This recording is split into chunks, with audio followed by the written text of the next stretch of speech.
si Jack, hindi na kailangan pa ng introduction, ng bida, na medyo may edad ng singer sa kwentong ito. Meron na siyang iminarka dito sa ating mundo ng musika. Hindi na talaga ipagtatanong pa sa buong mundo kung sino siya. Basta Pinoy magaling.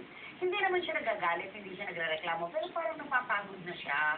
Kasi wala siyang katulong sa pagpapaaral sa kanyang mga apo. Anak ng kanyang anak.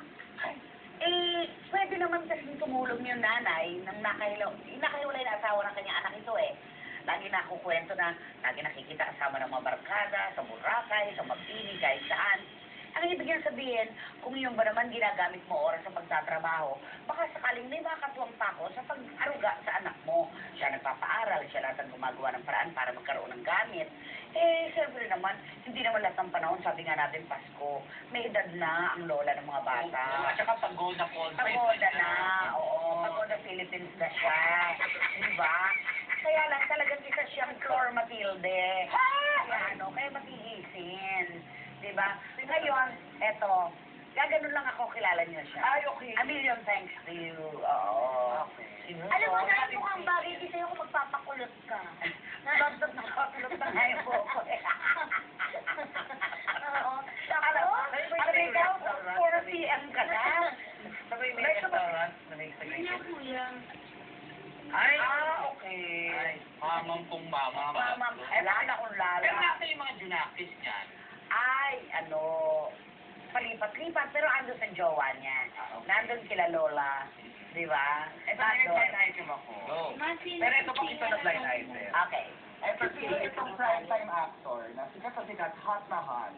Tapos, sa isang kainan, sa isang inuman, umorder siya ng sisig, tapos yun nga, sabi mo siya, lalala, mama, order.